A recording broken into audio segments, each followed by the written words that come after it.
Today we're going to be taking out the Airbox Baffle out of a Triumph T100 EFI model. Why I'm doing this is because there's not a lot of footage of people doing this on YouTube. 2, because my bike is running rich and I'm planning to get a Triumph twin power tune later on. And 3, because I can.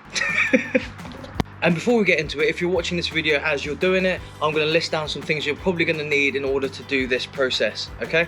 So first you need the silicone RTV to reseal the side panel on the Airbox again. You're going to need a washer or a big flathead.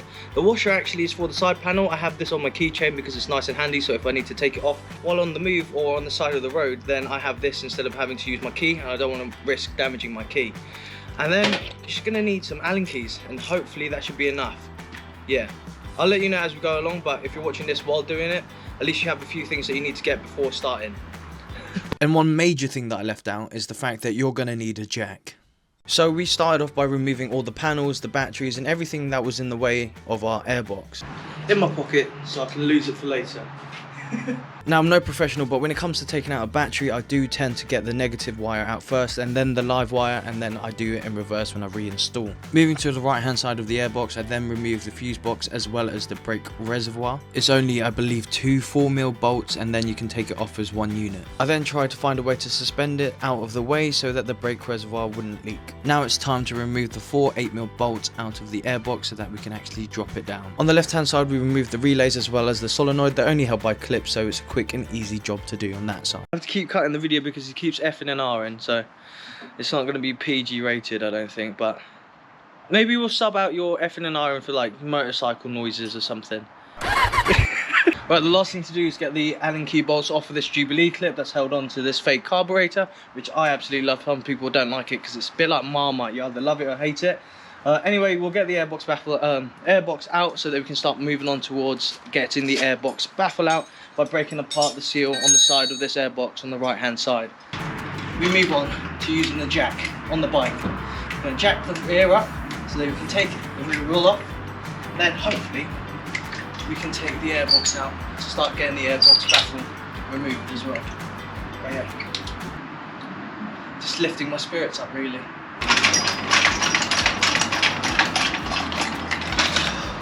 Quicker than a hydraulic jack any day of the week. To try and get a photo of where the adjusters are at the moment, so that when it comes back to refitting the bike, you know roughly where you want it in terms of the tension for the chain and the alignment of the rear wheel. I really wanted to show you the process of removing the rear wheel, but my GoPro had other plans. Mother! Anyway, enjoy me recreating how I took the Airbox out. And she's out. Getting tired. But it's out finally. You can go on. So now the Airbox is out, we're going to be unscrewing these bolts here to break that seal away. If you can see there, it's that seal there.